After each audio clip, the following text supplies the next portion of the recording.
Welcome to another Star Trek Hangout. I'm your host, Todd Gwynn.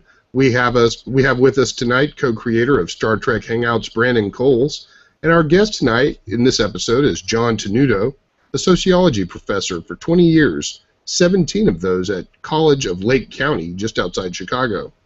John, along with his wife and fellow sociology teacher Maria Jose Tenuto, have conducted research on Star Trek fan subcultures and history, and their findings have been featured on BBC Radio, WGN News, and the Chicago Tribune. The couple writes a guest blog each month for StarTrek.com, and John was named one of Star Trek's most influential fans by New York Magazine's Vulture website. So, also with us, I want to mention we have Jim Westbrook on the panel. And we have Kevin Neist, who's been on Star Trek Hangouts before. He has the Undiscovered Country Project. And we'll probably hear some things from them, and we'll probably have some more people drop in. And let's get to John now. John, so you're a sociology professor. Introduce yourself to the viewers. Well, hi. Thanks for listening tonight. Yeah, I have been teaching for about 20 years, been a Star Trek fan my whole life, and in fact, I think the two have a lot in common with each other, so it's a really great teaching tool to teach sociology. Sometimes I teach specific classes in Star Trek, so we have a Sociology of Star Trek class. Maybe might one run again next year to celebrate the 50th anniversary. It's a great way to get students who may know a lot about Star Trek and not a lot about sociology, or vice versa, students who are fans of sociology but don't quite know anything about Star Trek, to kind of get together and talk about all the different social issues and ideas that Star Trek deals with, and also to kind of show students how you can do research on things that you enjoy. My wife and I really enjoy going into library archives and doing interviews with some of the writers and directors of Star Trek, and learning about all those people that really made Star Trek special that don't get enough attention. So it's been a lot of fun combining those two interests. So you explore social problems through Star Trek in your courses, and you make that a component of your honors classes, I understand? Mm-hmm. Yeah, we have, for example, in social problems, which I teach often as a class for honor students. One of the things we do when we do the environmental section, we talk about Star Treks 4 and 5, and it's kind of neat. The beginning of Star Trek 5 was filmed at Owen's Dry Bed Lake, which used to be a real lake, an actual lake, and kind of talk about the ramifications of human action upon the environment. We use Star Trek as a way to begin that conversation. A lot of times when you deal with controversial social issues, if you start off with something that the students are speaking about, but it's a little bit remote, they're talking about an episode, and then you lead them from talking about the episode to the real world. I believe as a teacher, the best thing you can do is to be relevant and to go where your students are in order to bring them where you want to be. So if a students kind of know Star Trek or know any other example from popular culture, I like to start there and then bring them to the sociology. Well, one thing we all have to deal with eventually in life is death, whether it's your own or the death of another person. And as Star Trek fans, we've all had to deal with that recently with the passing of Leonard Nimoy.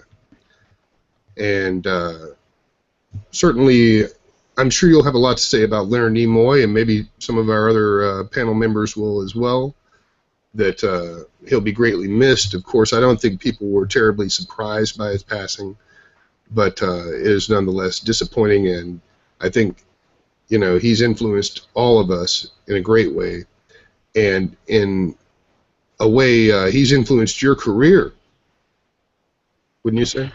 Oh, sure.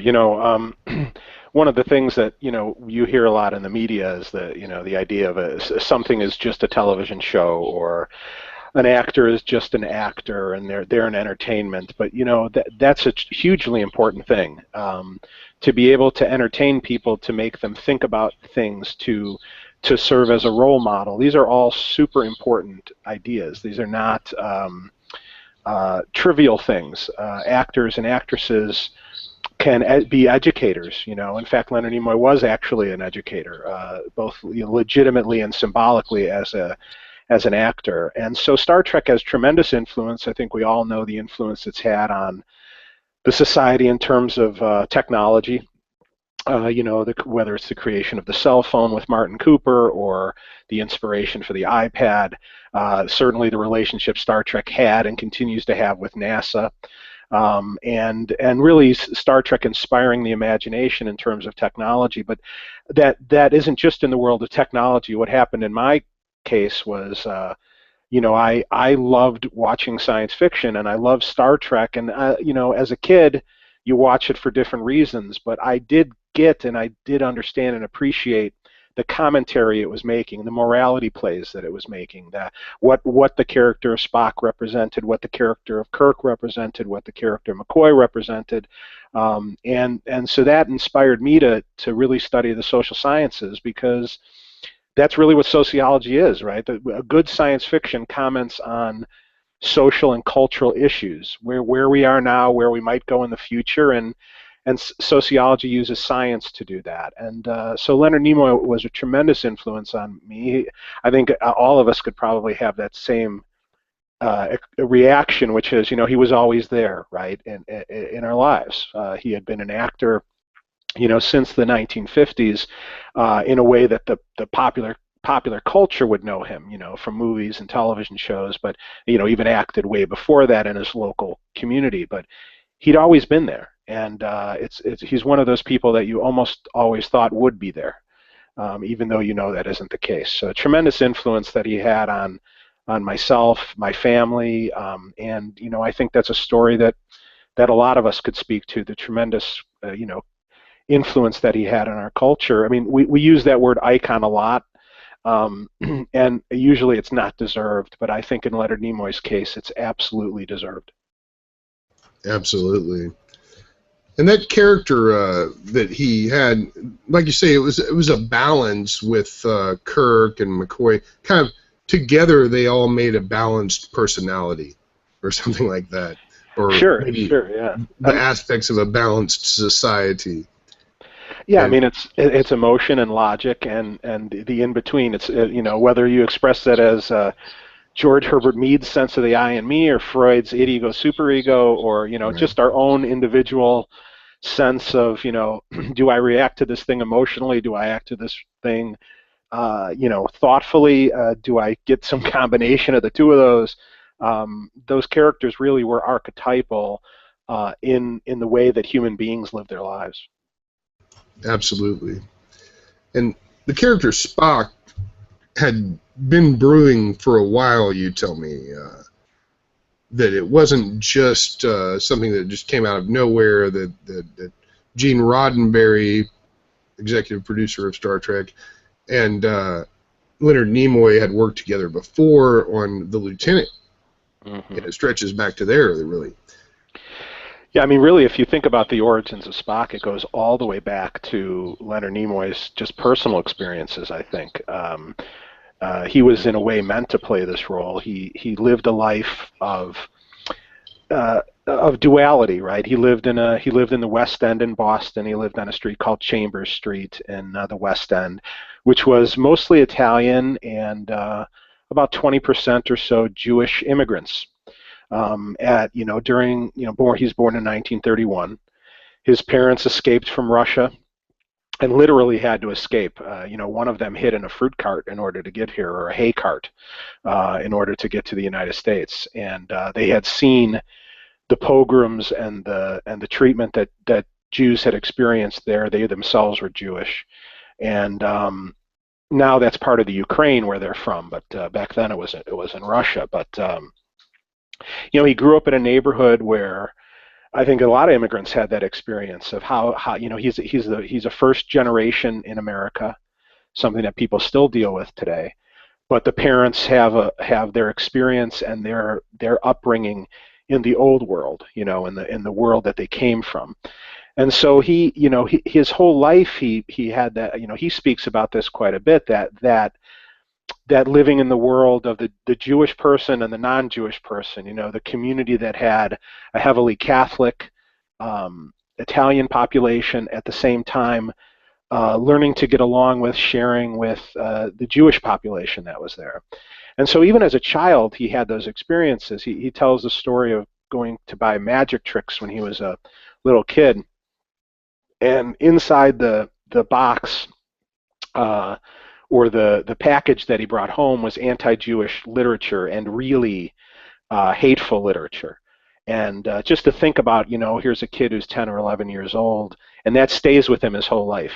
He mentions that in several interviews. The most recent one that I had seen was an interview he did about 6-7 years ago for 92Y, which is a place where actors and actresses come and talk about their television shows, their experiences, and so here he is at that point in his late 70s, still remembering that experience, and of course living with his grandparents and his parents, and sort of being, the things we all experience, the generational difference between him and his parents, the cultural differences, but yet at the same time embracing that culture.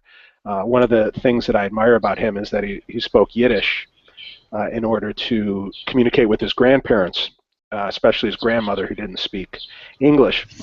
And he maintained that his whole life, that commitment to his roots and to his origins. And I think that prepared him. I think he responded to, and if you look at a lot of the characters he played prior to Star Trek, whether it's Kid Monk Baroni or I just watched an episode of Combat that he was in with Vic Morrow, where he played an outsider to the platoon, a German-speaking outsider who was able to communicate with both the Nazis and the German soldiers that they were interacting with, and him not quite understanding how that platoon functioned. And so many of the characters he played had that outsider quality to it. He himself talks about his relationship with outsider characters just as a fan. He talked about the emotional experience he had when he saw Quasimodo, in The Hunchback of Notre Dame. And so, the seeds of Spock were planted very early in his experiences. And then, of course, he eventually winds up working with Gene Roddenberry. He films a Roddenberry show right before Star Trek, was a show called The Lieutenant, which had a lot of eventual Star Trek alumni on there. The main star in that show was Gary Lockwood. He played Gary Mitchell. Absolutely. In fact, the episode that Leonard Nimoy was on, which is called In the Highest Tradition, had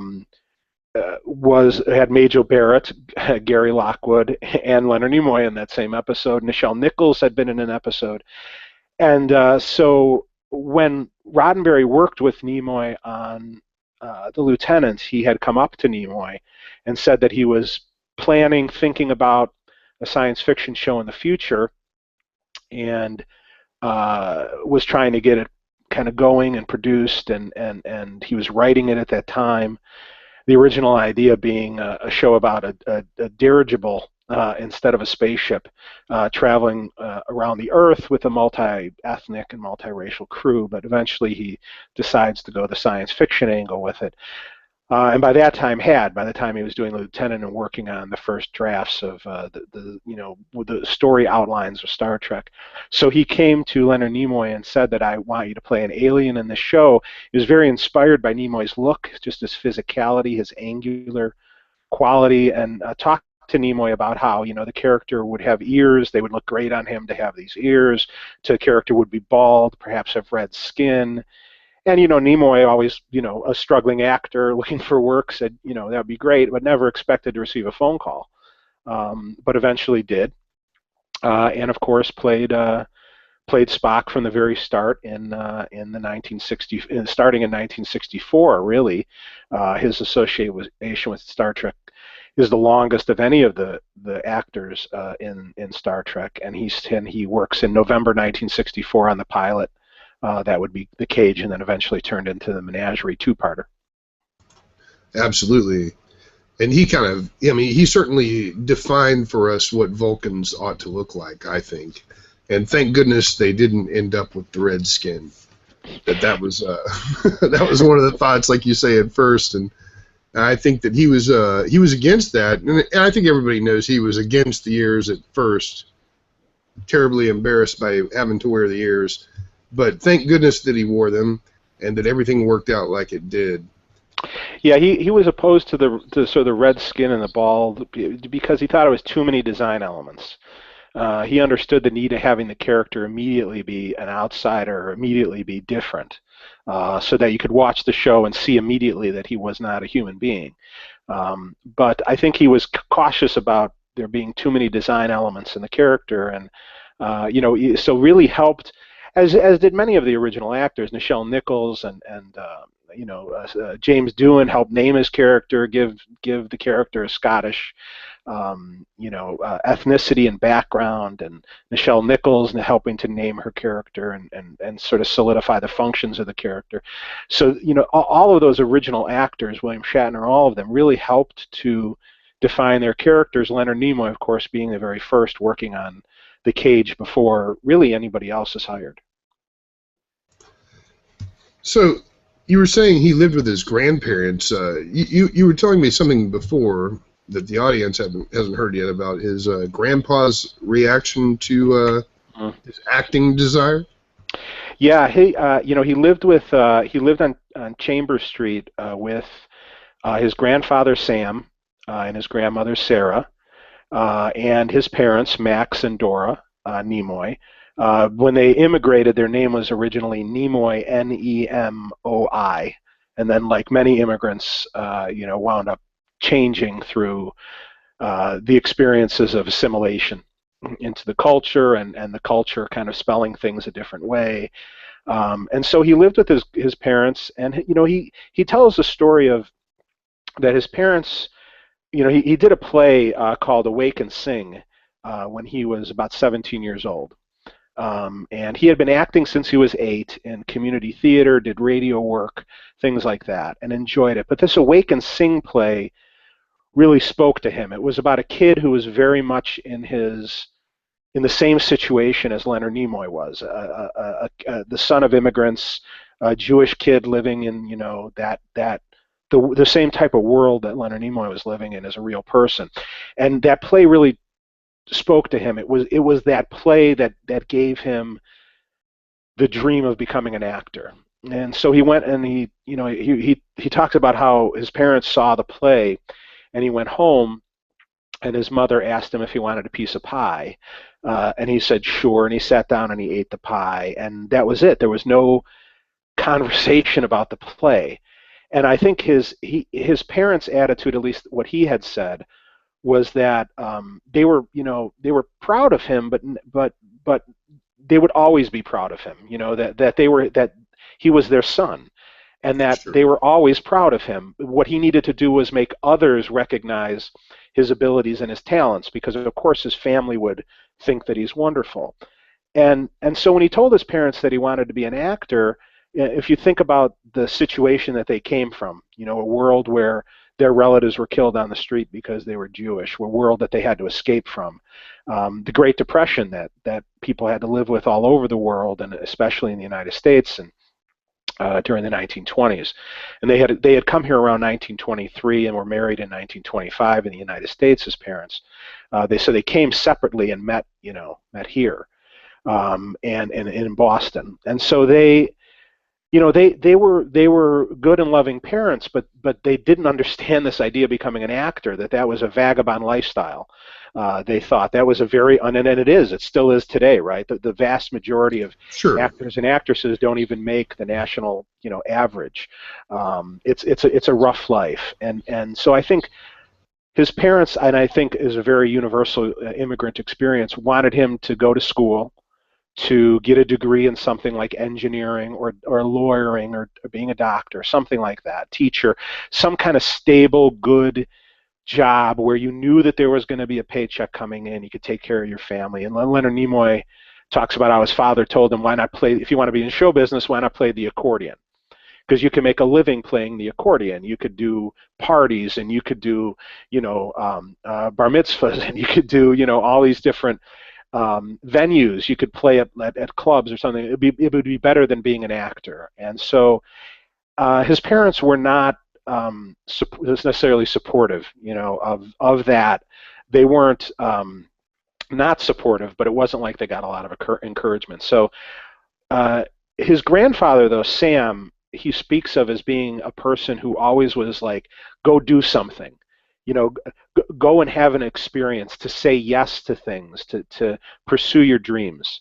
And he talks about how hardworking his grandfather was. His grandfather worked in a leather shop, and made leather wallets and things like that at home, and then would go and sell them on his own. They would allow him to take some leather home from where he worked, scraps, and he would rework that at home into these pouches, these sort of simple pouches. And Leonard Nimoy had one of those and kept one of those through his whole life. And in fact, there was a picture he took of his grandfather. He was always very proud of that picture. He used to develop those pictures himself. So even in the late 1930s and early 1940s, he was interested in photography and being an artist. And his grandfather encouraged him in those things, encouraged him to do the things that he, I guess you could say in a way his parents had the cautious perspective, and his grandfather, having been through the same types of experiences, was more of an embrace life kind of person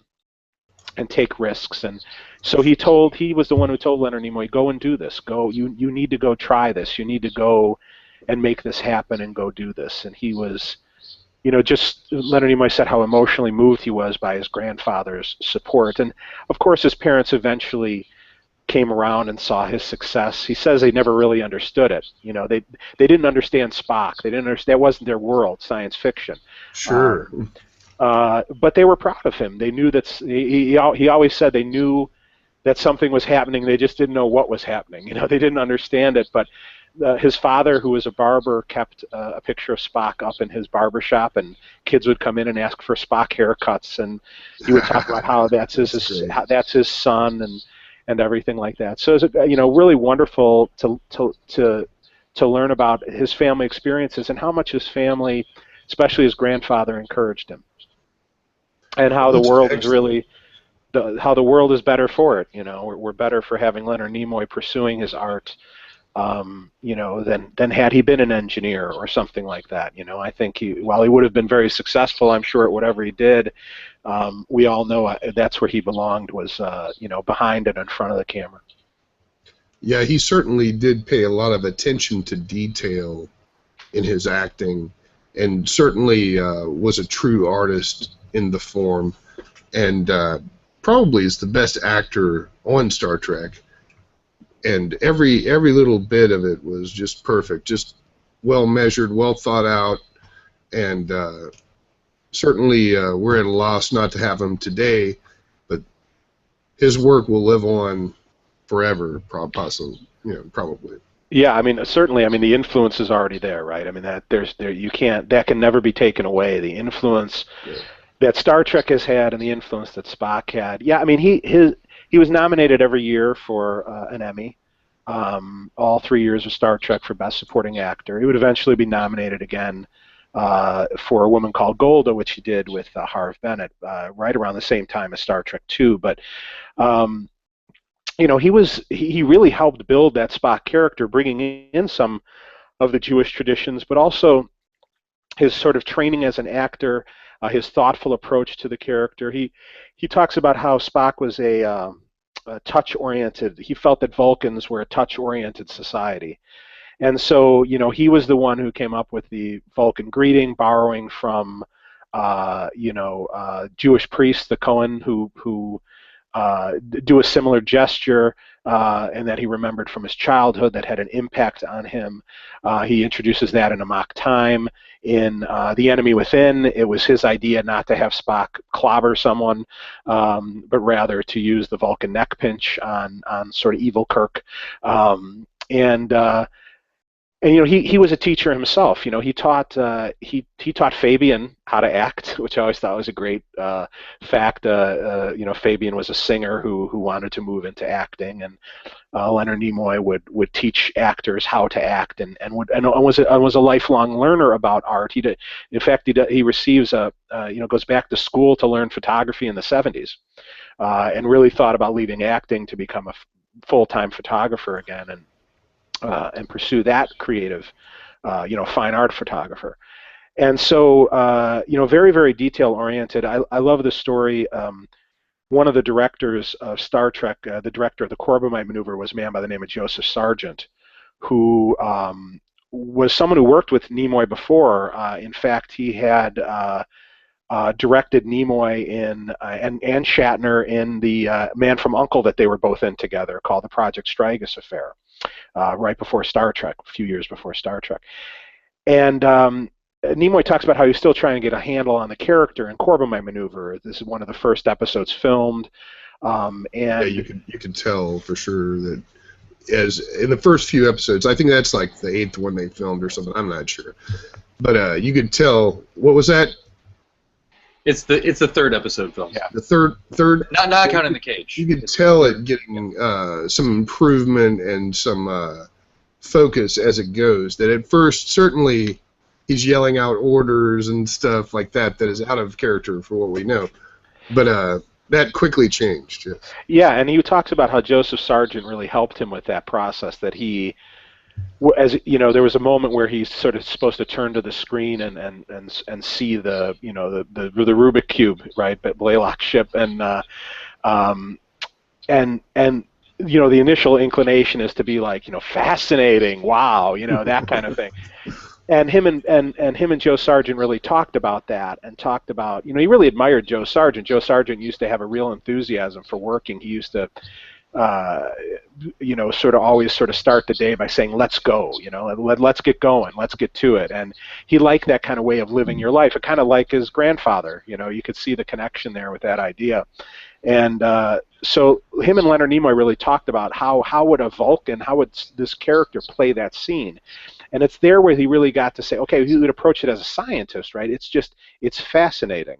It's not fascinating, Absolutely. and so that kind of collaboration and really the thoughtfulness he brought to that character. I mean, when one of the sets of research we do is we been taking a look at magazines and particularly newspapers during the 1960s and 70s. Specifically, we're looking at about 1,000 different newspaper articles, my wife and I, to see how newspapers, how did, in the analog age, how was Star Trek treated, especially in local papers. We're not looking at things like Variety and trade newspapers, that kind of thing. We're looking at hometown newspapers, some AP articles, things like that, but mostly local papers. And boy, Spock, I mean, when you just look at it was like a meteor strike on the culture. Teen magazines, 16 teen, all those sorts of magazines that are geared towards young girls. He is all over those magazines, and more importantly, he becomes, and I think that never changed. You see that all the way into the new Star Trek films.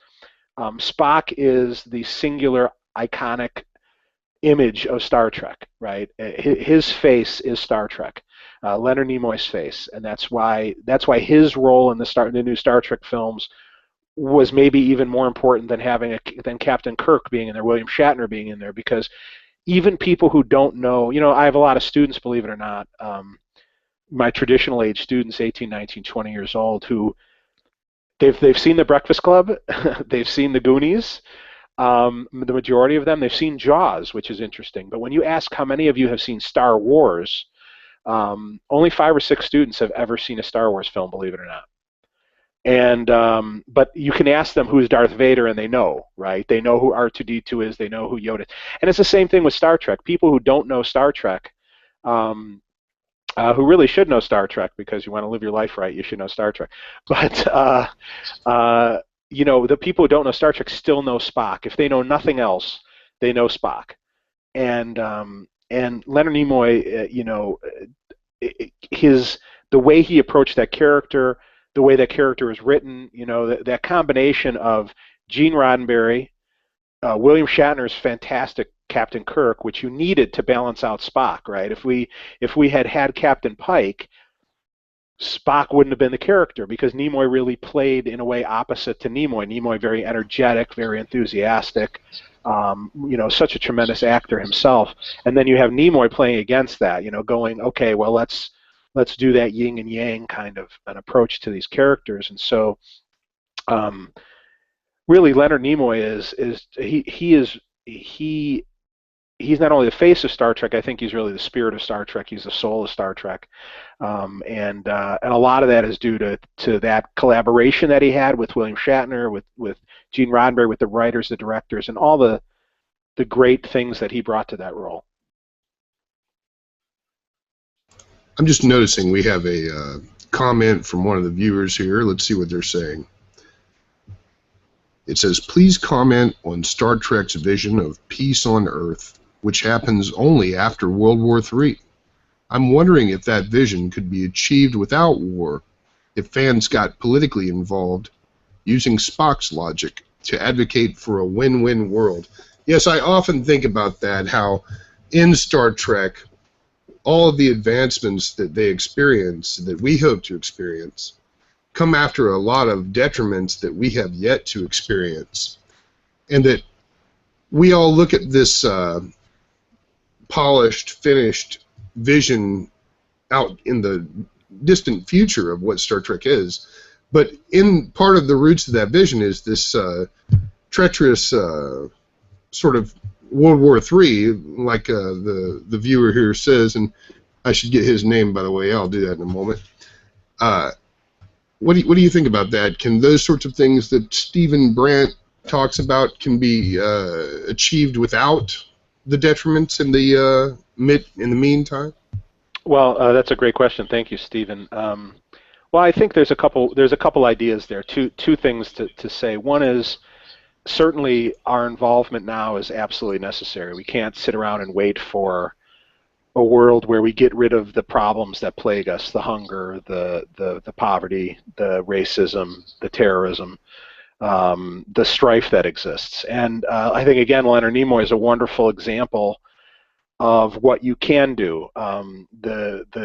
The John F. Kennedy Presidential Library released last week, or about a week or two ago, a memo that Leonard Nimoy wrote to the president, to President Kennedy. The 1960s version of Twitter and Telegram, talking about the need for an improved world and to reduce nuclear weapons. He was very involved in using his time to try to bring some kind of peaceful solution to what's going on between Palestine and Israel, Leonard Nimoy. He was very involved in environmental issues, and we all know that of his great donation and his time and energy to promoting science and the Griffith Observatory and so on. So, I think a life lived really well is a life where we're contributing, and we're doing that right now. We can't wait for that future. On the hopefulness of Star Trek, here's the good side of things, if you want to think about it this way. If we take for a second to pretend that Star Trek's real, I like to do that most of the time anyway, but if we pretend that Star Trek's real, we shouldn't have tablets until after World War III, right? And we got them now. You and I shouldn't be able to do this until after World War III, and we're doing it now. If we can achieve the technology of Star Trek, which we have achieved some of it, even better in some ways than the original Star Trek. They were still using 3.5 floppy disks in a way, right, on the original Star Trek, Sure. and we've gone beyond that, right? If we can achieve the technology before World War III, we can achieve the peace before World War III too. I think if we can do the progress of the technology before we have to get to that to shake us up, I think that hopefully we can do the social progress too. And I think you look at people like Leonard Nimoy, like William Shatner, people who are using their celebrity and their cultural capital, we call it in sociology, to try to make the world a better place. All of us can do that. Volunteering at our library. In sociology, I think one of the most powerful ideas is something called a sociological imagination. It was given to us by a guy named C. Wright Mills. And I always tell my students as a joke, he wasn't in the military, he wasn't General Mills, and he didn't make the cereal, so I had to tell that joke, sorry. But C. Wright Mills, what the social imagination is the idea of the awareness between the intersection of biography and history. In other words, our lives are intersected with all the lives of people that came before us and all the lives of people that will come after us. So, Yes. you know, the example I give is if after tonight's talk I go to the store and I'm going to make the person behind me a minute later than they otherwise would have been if I didn't go to the store. And I think we all have stories in our own families, in our own lives, among our friends. 1 minute this way or that way, something better or worse could have happened in our lives. I lost a brother, you know, I lost a brother in a car accident. You know, if somebody had gotten a bagel in front of him or a newspaper in front of him, you know, he would probably still be alive today. And so if we can have that much consequence, you know, the example I give my students is if the class is filled, every student filled that class, right? Every student who registered took a seat. And so the 36th person who's trying to get in can't. So they have to go take a psychology class down the hall. Maybe they meet their wife there. Now, they're not going to come back and invite us to the wedding, but we're part of that link, that chain of events that links all human beings together. You know, if our parents met at let's pretend my parents met at a party, if somebody had coughed this direction as opposed to that direction on my dad the day of that party and he got sick, you know, as opposed to coughing away from him, I wouldn't be here. So if we can have that much consequence in the things we don't think about, holding the door open for somebody, going to the store, imagine the consequence we have when we act purposefully, when we act deliberately to help one another. And all we have to do is help one other person, and then that will have a ripple effect. And I think there's so many, you know, every time travel story in Star Trek hits at that idea, right? Change one little thing, everything else changes. You know, all good time travel stories deal with that idea, I think. Sure. But we can look to the real world. We can look to people like Leonard Nimoy, who really lived his life with a sense of concern for other people, taking the time for other people, and we can all do that. So I think Star Trek's future, we're closer than we think, even though when we turn on the news, it never seems like that. But if you compare us to where we were 100 years ago, we're you know, technology-wise, you can do the same thing socially, and we're getting better, even though we're not where we need to be. Sure.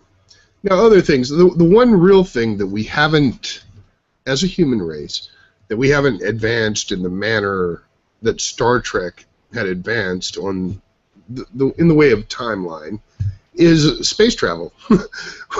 You know, another thing that was supposed to have happened in by 1996, Khan was supposed to be into space.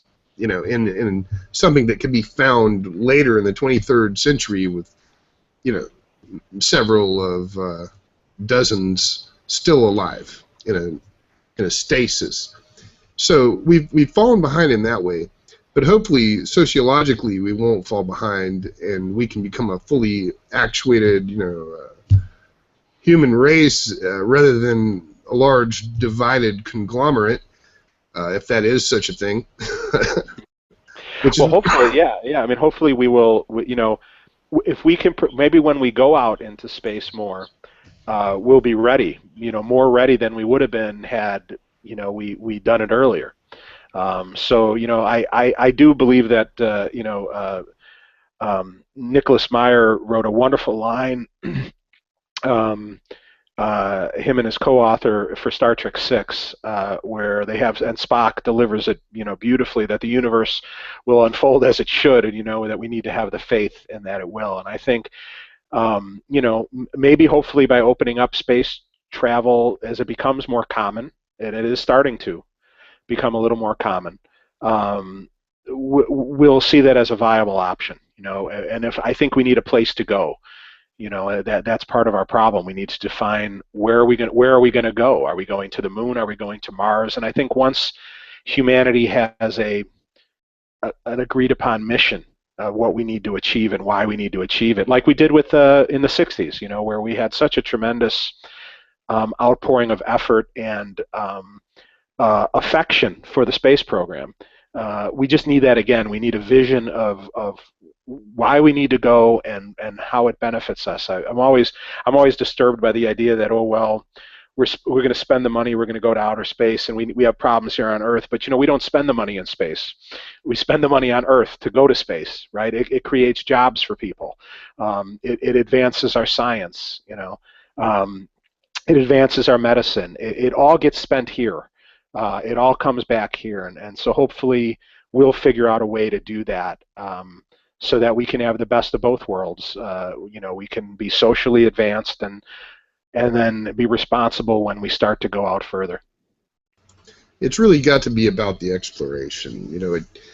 We can't be trying to find a place to escape to, because that's how some people look at space travel. They say, well, what is the point in that? We're not going to go there as a race and be there. But really, it's about knowledge, and it's about the exploration of other heavenly bodies, trying to determine where they all come from and where this Earth comes from and how it can produce someone who can ask why. How can it be? Yeah, definitely. What about you, Kevin? You look like you were going to jump in there for a minute. Well, I was, but it passed on. It's no big deal. But That's okay. you were talking about by now 1996 Khan was supposed to have come up. There's actually a series of novels that actually retcons that. Apparently, Khan really has risen to power. I don't know how they work it out, but apparently that actually happened. But it's interesting that we talk about the technological development, but technological. One of the themes that we come to a lot in Star Trek is the problem of technological development without moral development and without ethical development. I'm actually with a friend of mine, Mark Boone, editing a book right now on science fiction and the abolition of man. Abolition of Man is a work by C.S. Lewis, and we talk about humankind's relationship to technology, and particularly with relationship to virtue in science fiction. And so I think what you're talking about there, John, is that there's the technological development. There's lots of ways in which we're going forward, but then are we becoming the kinds of people we need to be? And ultimately, I think in Star Trek, that's the point. We could still not have our iPads. We could still not have our video chat. We could not have anything that we're supposed to have, whether it's con and eugenics or having warp drive in 60 years or whatever it's 160 years, whatever it's supposed to be, or not. That's not the point. We can still get to where Star Trek's talking about in some sense if we're focusing on our personal development, our moral development, our ethical development, and our social development. I think the technology in Star Trek is an expression of that. It's a tool for that. But ultimately, it's a bad thing in Star Trek to advance technologically if you haven't advanced as a race, socially and ethically. And so I think that's really important. The prime directive, the very most important thing you can do is not, supposedly, right? I mean, they constantly break it. But supposedly, the prime directive is non-interference with these cultures so that they can develop culturally and not have anticipatory technology or premature technology. Right. But that's a very good point. And I guess the reason that you see that in Star Trek is because that's what we really are going through as a society worldwide, is technological development is pretty rapid, but social advancement is not. And that's one thing that Star Trek always did, was speak to the times. And really that's something that science fiction at large is doing, is not so much speaking about the future as it is speaking about us as people. Mm-hmm. And I'd be really interested, John, to hear your thoughts on that, because, on a certain level, human beings do tend to improve, at least, our technology, our tools with which we express ourselves, with which we connect one another, advance, certainly. But, even at the genetic level, there's a certain degree to which we decay. We kind of break down. So where are we in your? Of course, the world is a big place, but in your estimation, I mean, are we moving? Even in that good direction? Is there hope for us to have I mean, the kind of unity you're talking about, the kind of unity that we get when Zefram Cochrane, launches warp drive, it seems like an absolute fairy tale based on human history. Human history tells us that we try and we fail and we try and we fail and we keep making the same mistakes over and over, and in a lot of ways we get worse. Or is the human condition really unchanged? I don't know. What are your thoughts on that? Oh boy, there's a lot of ideas there. Well, first, I guess the most important thing is the books are by Greg Cox. They're wonderful. I really recommend them. They're very smart in how they get around that problem of all the secret war that we never knew about, and all those things that happened that we heard about on the news were caused by the wars, but we never knew about the war. So brilliant writing by him. Thanks for reminding me about that. It's really great. Thanks, Kevin.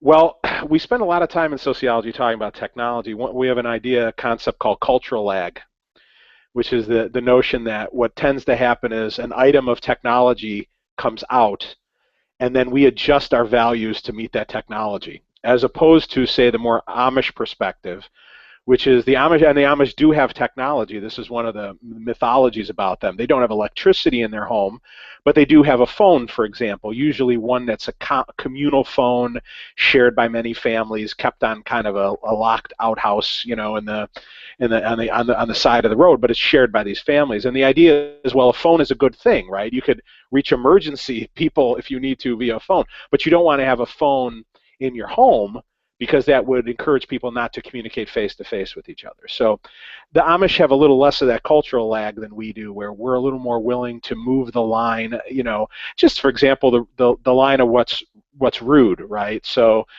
it used to be rude to have a public conversation where people could only hear one side of the conversation. So when we talked on the phone in the past, we did it in a booth, locked away. Superman had a place to change, but it was locked away, and it was private. Whereas now we are on our cell phones and having conversations in the grocery store while we're checking out, while we're supposed to be interacting with the person who's helping us at the store. And so we move the line of what's rude, to accommodate the technology. Again, an idea from Star Trek 6. That just because we can do something doesn't mean we should do that thing. In terms of the technology, I think like anything, the technology today, if we just look at the concept of something like Facebook or Twitter, let's say, it's got good and bad, right? The bad side of it is it hasn't quite fulfilled the promise of expanding our individual communication with other people. There's a concept in sociology that we have called narrowcasting.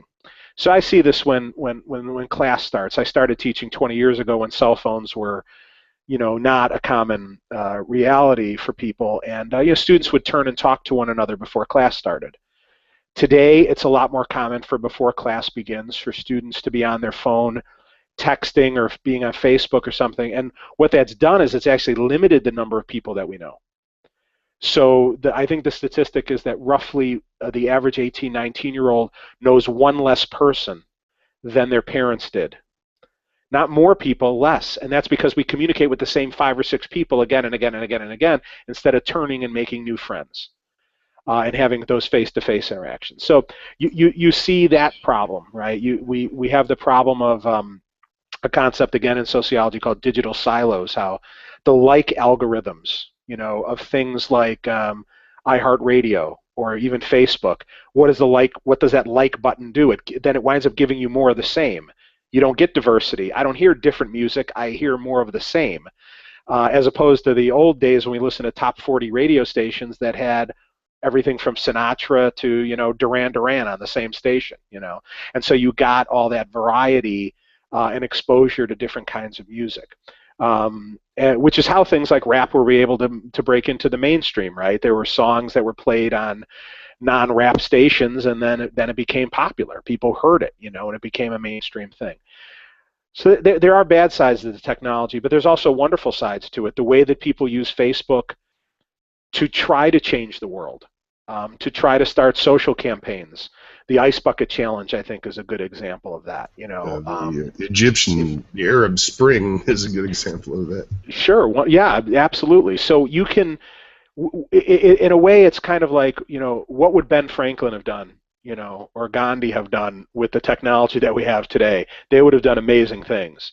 And I think there are people doing that, are trying to do an awful lot of good. I mean, I could start a Facebook page right now for free on a social cause, and if I promote it enough and I work hard at it enough, I can raise awareness about something. I can try to encourage people to act. I can do, and in a way, not have to leave our house to do it, which makes it easier for people to become involved. So, it's a rough call. I think humanity, if we look at us in a very long window, if we look at us from the totality of our experience, we have gotten better, and I think we're going to continue to get better. And along the way, we're going to have the challenges of people who don't want to get better, or want to force an agenda, or have a different perspective on things, and we'll deal with those challenges. I think we always have, and I think collectively, lies can't live, and tyranny can't live, and we've seen that throughout all of human history. Sometimes it's a terrible price that human beings pay, but almost always the bad guys lose. And I think that I have that hope that that's what's going to happen eventually. That we will get to that world of Star Trek. It's not going to be the same path that Star Trek laid for us, but hopefully it can be the same end result. Well, Winston Smith 6079 points out that it doesn't start with politics, it starts with yourself. And certainly it does. It starts with the individual.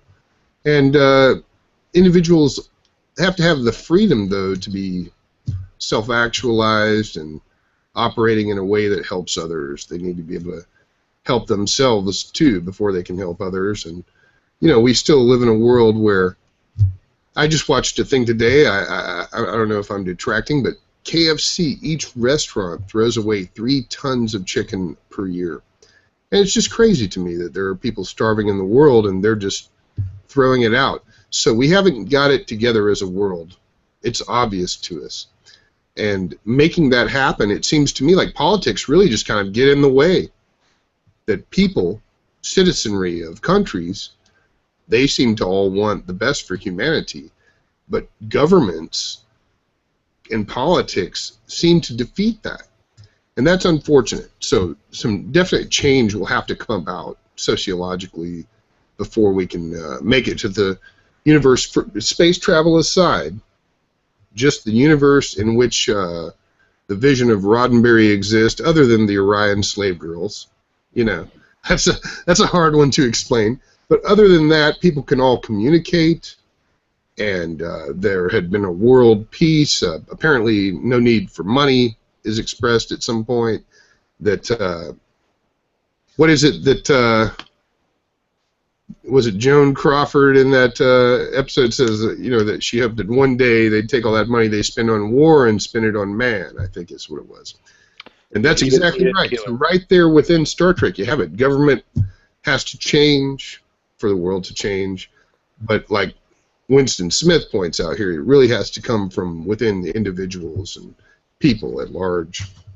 Yeah, it always starts, all social change has always started with an individual person who has a personal connection to a cause. Something happened to a family member, something happened to themselves, and then because they need that passion to sustain them through all the challenges they're going to face. And then an individual goes to their family and friends and builds a small community of like-minded people that then becomes the neighborhood, that then becomes the city, that then becomes the state, that then becomes the nation. I mean, and then hopefully becomes the world. And that is how all great social change starts. It starts with exactly right. Starts with the individual, and then becomes broader from that individual, which is what that social imagination idea tries to get us to think about.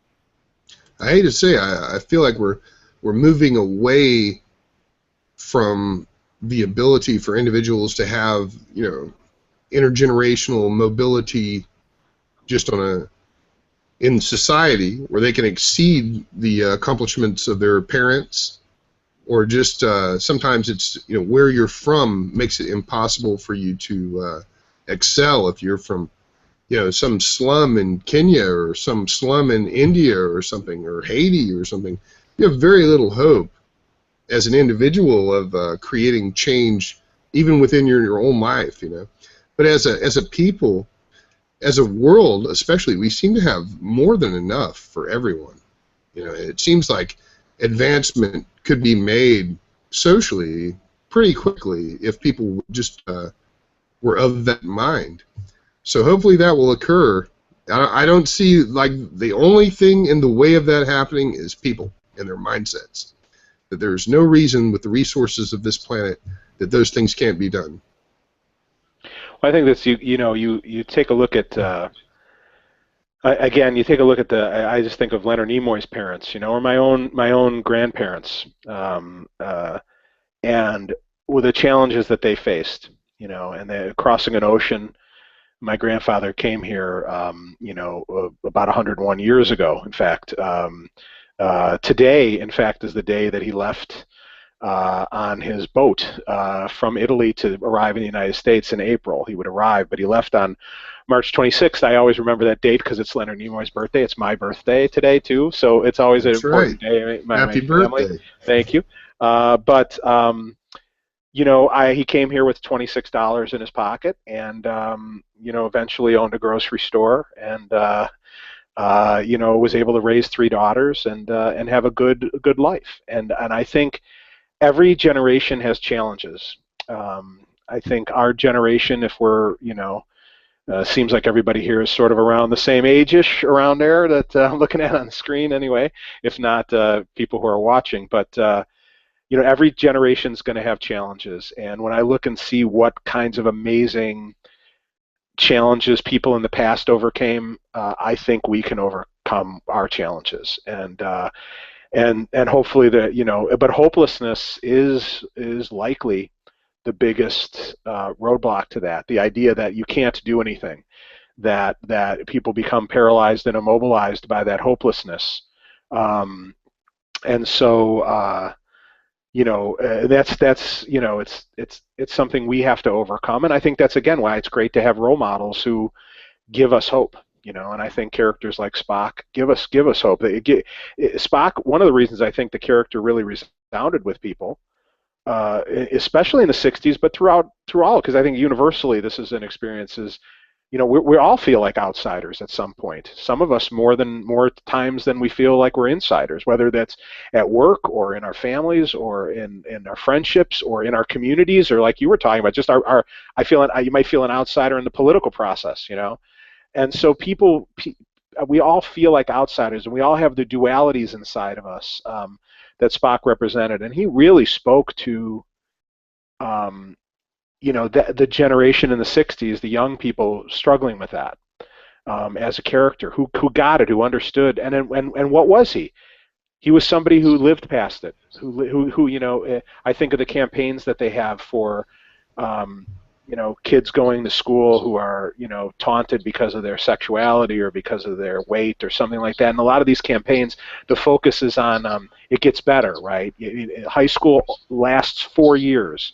It gets better. You got to hang on. You got to have courage. You got to live through this. So you shouldn't have to live through it. But there's more to life than just today and this moment. And I think Spock represents that. Here's a guy who struggled with that duality, struggled with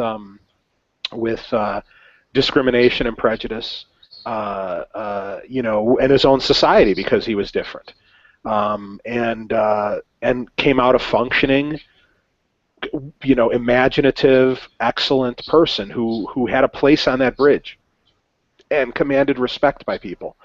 And so I think Leonard Nimoy as a person represented that, and his character Spock represented that. And I think if we ever feel hopelessness, it's good to have those role models that we can turn to in real life and in fictional life that can help us to see beyond the moment. Yes, yeah, and it's Go on, Kevin. So what you said is like really important, and you're coming back to something that you kind of mentioned earlier, in terms of the fact that Spock is a hopeful character in part because we can see that narrative play out, but also because it reflects the narrative of Nimoy's own life and overcoming those things. You know, earlier you were talking about him getting the anti-Jewish pamphlet, you know, in the grocery bag, and the kind of anti-Semitism that he grew up around. He told the story. I can't remember the interview that I was watching recently, but he told the story of seeing, you know, in certain parts of town, you know, you would see a kid get beat up, you know, just for being a Jew. And you know, I think of the first Abrams picture when we have young Spock, and those two kids come and pick on him, you know, in that moment. Yeah. Man, that's a moment that's not just something that's real for Spock. That's something that was real for Nimoy. And if we can look at that and see that in his past and realize that it's a real reality that a real person really overcame, to tell that story, to share with all of us this character who has that in him but grows and overcomes. There's a line in the TNG episode Data's Day, which is maybe the greatest line in one of the greatest lines in Star Trek. Ron Moore wrote it. And he says, I'm hopeful that I'll discover my own humanity, but until then, I will continue learning, changing, growing, and trying to become more than what I am. And that's the project of being human. And I think that's what Leonard, as you watch Spock develop, and somebody said the other day about the change in Spock's life that comes even in the motion picture. For the way he interacts with his humanity from then on, you know, it's so amazing to see him continue to move through that and to continue to push through that. And I think what you're saying there is absolutely right with the It Gets Better campaign and everything like that. That there's so much hatred, again, through our technology. There's so much hatred being piled on the weirdos in our culture. Even as our culture is sort of celebrating geekdom and realizing that we're all weirdos, we still have that mentality. It just baffles me that, gosh, I read something the other day about kids being picked on for whatever thing, and I can't believe that we still live in a society that does that. And it's so hard, as perhaps because our technology does isolate us from people, like you're saying. It's so hard for many people to find that inner strength and find that hope. And we see those suicide rates happening these days. Mm-hmm. And so narratives that we can tell through Star Trek are, like you said with your classes, a doorway into a narrative that we can tell about humanity, about ourselves, that we can tell to one another, about how we all have it within ourselves because we're designed to have it, to overcome these things that come against us, and we don't have to be beat down. That's one of the most important. I think that's one of the most important legacies that Nimoy's work and that Star Trek can leave. Yeah. Oh, go ahead. I'm sorry. While we've got you here, how will the Undiscovered Country project be affected, especially around Spocktober? Yeah, that's a little diversion, but okay. Since you ask, I'm wondering about that. I'm working on that right now. I'm not sure what Spocktober. We have an annual event where we celebrate Spock every October called Spocktober, and I'm not sure what it's going to look like this year because we are going to have to acknowledge the loss of Leonard, and where I'm working on a book. That I talked about last time I was here, a collection of Spocktober essays that called Spockology. That since Nimoy's death, we've tried to bring in some more contributors and get some more essays in it. And hopefully, we'll put that out in May. But yeah, it's definitely something that we is going to change the way I approach some things. Is going to change, the conversation because. It's John was saying it earlier. Leonard was with Star Trek longer than anybody else. He's except Majel and Gene, and certain people.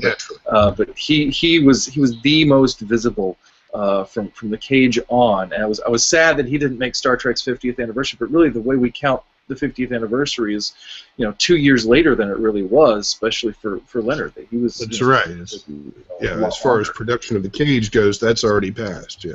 Right. And so, to me, like you said, I think you said it so brilliantly that he really was. If any person was Star Trek, in himself, it was Leonard, and the future of everything from here on out. Again, we lost Gene in the early '90s, but losing Leonard, it's not going to kill Star Trek in any respect. It's not going to hold it back, but it'll be interesting to see how we use this to move forward. So, John, can people see examples of what you do with your writings and teachings online, or do they have to attend these conventions and talks? Well, both. There's a bunch of different ways that we try to get the information out to people. One is through StarTrek.com. We do two different kinds of articles. We do collectible articles, as I always call collectibles, are the wedding ring of being a fan, right? It's our physical representation of what we love in a symbolic form. So I love looking at that history, and there's actually a lot of sociology in there. We had an article about the idea of how fans have enjoyed Star Trek at home and how that has changed over time. The technology has changed. So there's always a little sociology you can sneak into even the collectibles articles. But the StarTrek.com, we do collectibles articles, and we also do history articles. So we take a look at different aspects of history. We've been really fortunate. Nicholas Meyer has been very wonderful in letting us share his archive, which is at the University of Iowa, at their special collections there, especially the photographs. We had found about 800 photographs there that had never been seen, outside of the collection, and asked permission to digitize and share those. And in doing so, really did a lot of research on the making of Space Seed, the history of Space Seed, and the history of the Wrath of Khan, with really the idea being to highlight the behind-the-scenes people that worked so incredibly imaginatively on that film to make it, I think, one of the great American films, period, let alone Star Trek films. And so we get to share that kind of history through StarTrek.com. So if people go to StarTrek.com and just search for our last name, which is Tenuto, all of our articles should come up. There's more coming out soon from that. And then we also give talks. Creation Convention has been great in letting us share talks at their conventions. We're going to have 3 talks at the Chicago conventions and some talk at the Las Vegas convention this year. And again, we get to share the history and the photographs and what we found with fellow fans there. And that's great because then you could talk to the fellow fans also. And then also we do free library talks. We always free for people. We're doing one in June, on June 16th, at the Freemont Library in Illinois, where we're going to take a look at the life of Leonard Nimoy. We have another one about the history of the Star Trek fan club. We're going to be talking about Dan Madsen's role in really being the internet before there was the internet, was the fan club, the official fan club of the Communicator magazine, and looking at Dan and Larry Nemecek's contributions that way. And so those are some of the ways that we try to get that out there. Obviously, we do events at different schools and volunteer our time that way too. So trying to get the information to fans in a variety of different ways. So again, if people want to see you, they can come to the Chicago Creative Convention. It's a Star Trek Creation Convention. They have the official Star Trek conventions. Yeah, they can go to creationent.com. Las Vegas. Mm-hmm. And that covers Las Vegas and Chicago. They have both of those this year. Yeah, and they're doing a whole bunch for next year's 50th anniversary too. And then these library talks are near Chicago, I take it. Sure. In fact, if people just want to, they can give me an email at just my name, J. Tenuto, at clcillinois.edu, or get in touch with me through the CLC website, and send me an email, and I'll be happy to send a list of all the talks that we're doing. And you're on Twitter as well, right? How do people get you on Twitter? Twitter, they can. We have a combined account, my wife and I, since we talk together usually at conventions, and it's just the @ MJ Tenuto. It's TENUTO, and we're really excited to be putting together this talk about Leonard Nimoy. We've been. We talked with the Yiddish Book Center, for example, gave us permission to show a really great video interview they did with Leonard Nimoy. We've been asking fans and also behind-the-scenes people like Doug Drexler and for permission if we can show these really special pictures of Leonard Nimoy. Just really great resources. A lot of fans are helping us out, and there's just so many great stories to tell. About him, my favorite, if I could just end with this story, is his Hebrew name, his name in Hebrew means a Jew with a heart, which is exactly what he was, right? I mean, just absolutely what he was. And he told in an interview with 92Y, he talked about how he was invited to a convention in 1999 in Germany, and wasn't sure he wanted to go. Because of the historical reality of what had happened, and wasn't sure about going there and what message that would send if he went. And he spoke with his rabbi about that, and the rabbi told him, you should go there and profess that you're Jewish, and that would be the place to do it, right? And Leonard Nimoy talked about how he went to the Star Trek convention, and he talked about being Jewish and the Jewish elements that he brought to the character of Spock. And he received an ovation like he never received in his life, a standing ovation, and that would not stop from the audience, as if to say, we're a new generation of people. We are not those people either, and you are welcome here, and we love you. And just that kind of courage to go there and to do that, and the courage of the people there to acknowledge that history and try to move past it. Just sort of think about what we've been talking about tonight. When you have really good people like Leonard Nimoy go and interact with really good people like Star Trek fans, really good things can happen. So those are the kinds of stories that we want to tell about Leonard Nimoy at this talk. Certainly celebrate his Star Trek heritage in these talks. There'll be a lot of stuff about Star Trek 2 and Star Trek 4 and 6 and the original series, but also just to celebrate his whole life and all the contributions that he made, big and small, to society, which are going to live on long past our loss of him. Yes. Well, we all want to remember Leonard Nimoy and continue to help spread his influence. And we never want to forget as well DeForest Kelley. And a good way to do that is to go to the In Memory and Honor of DeForest Kelley group at Facebook, which was started by our own Brandon Coles. Thank you, Brandon. And you can also go to Undiscovered Country Project by our own Kevin Neese here. We want to thank you for making that and giving Christian perspectives on Star Trek. And we've discussed how to get a hold of John and how to see what he has to offer. I want to thank everyone for joining us, and thank you, John. Thanks for the invitation. I appreciate it. Thank you. I want to thank our panel members. We have Jim Westbrook. We have Kevin Neese. Thank you. And thank you, sir. Thank you to all the audience members from now and into the future. And you can stay in touch with Star Trek Hangouts by visiting us on Facebook, Google+, and Twitter. And we look forward to seeing you at the next Star Trek Hangout. Until then, live long and prosper.